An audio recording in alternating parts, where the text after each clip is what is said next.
Dans cette nouvelle vidéo, nous allons voir ensemble ce que c'est qu'une variable et comment déclarer une variable sur Python. Alors déjà, il faudrait commencer par définir une variable. On va faire un commentaire.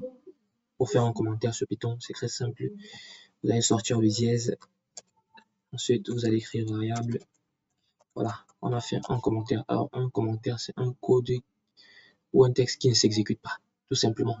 Alors, ce texte ne sera pas exécuté. Voilà. Ensuite, on va déclarer une variable.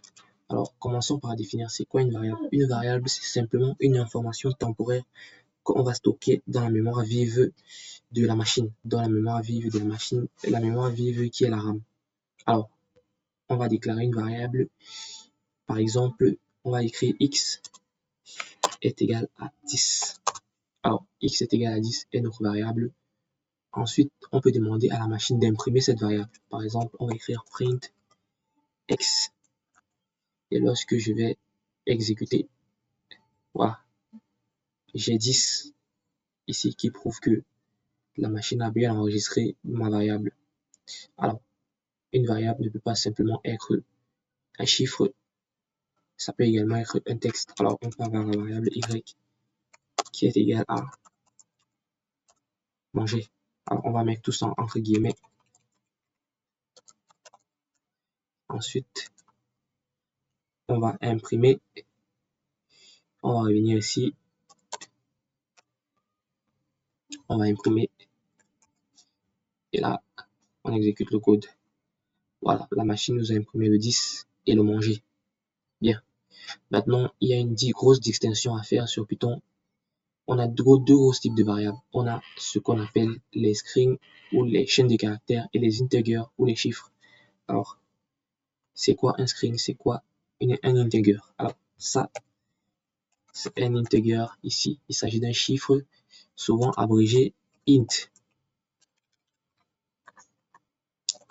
Voilà. Et ici, il s'agit d'un string souvent abrégé str. Un string qui signifie ici chaîne de caractères. On a une chaîne de caractères et toutes les chaînes de caractères sont encadrées par des guillemets. Voilà.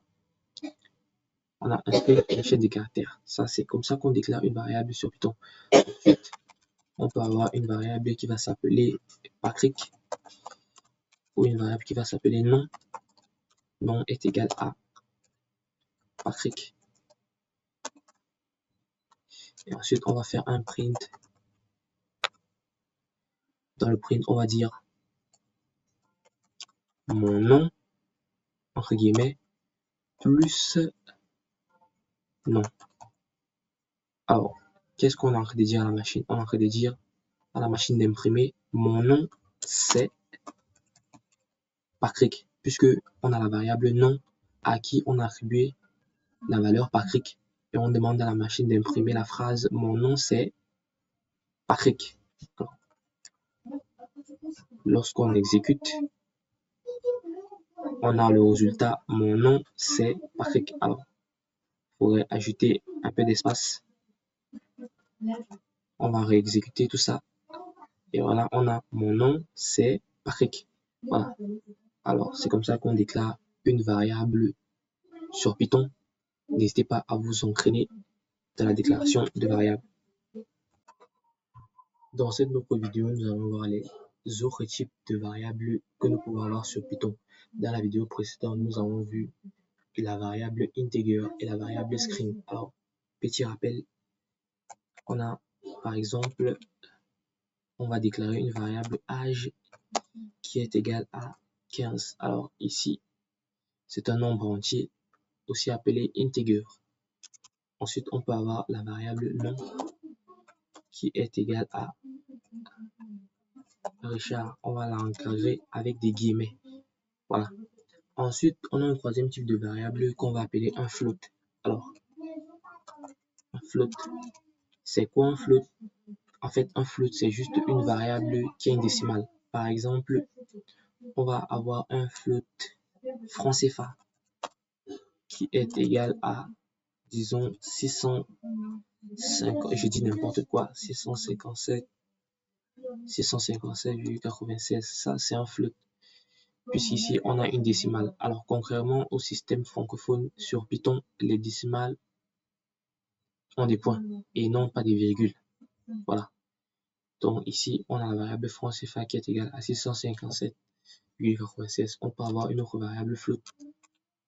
Par exemple, on va dire, je dis n'importe quoi, par fraction ou décimale. On va avoir la variable décimale qui est égale à, disons, 0,33.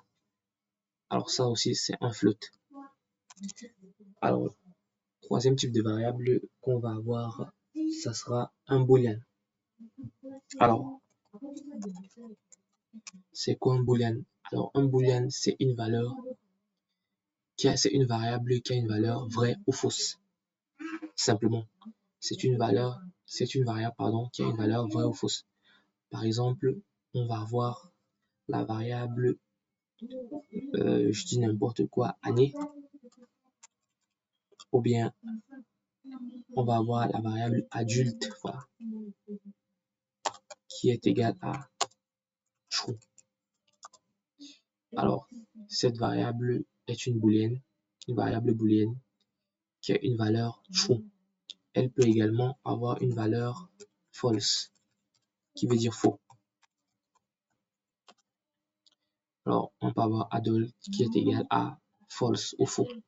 Alors, c'est très important ici parce que plus tard dans la formation, nous allons beaucoup utiliser les booléennes, notamment lorsque on aura des conditions, lorsqu'on va utiliser des conditions, et ça sera très utile.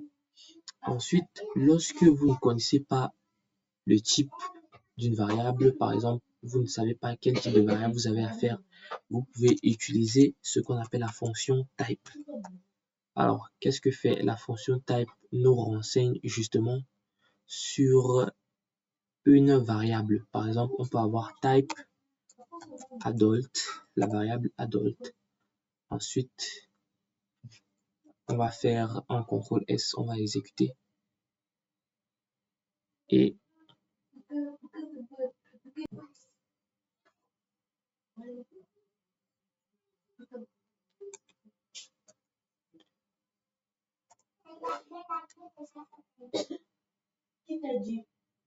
alors, en faisant un print type age, la machine nous dit que la variable âge est un integer, c'est-à-dire un nombre réel. Alors, on peut également faire un print type adult. Et là, ça va devenir très intéressant. La machine nous dit qu'il s'agit d'une variable booléenne, bool qui veut dire booléenne. Voilà. Et on peut également faire un type pour décimal. Et vous voyez que la machine nous dit qu'on a affaire à une float. Voilà. Donc il s'agit d'une float. Alors la fonction type, pardon, est très importante lorsqu'il s'agit de déterminer le type de variable auquel nous avons affaire. C'est tout pour aujourd'hui.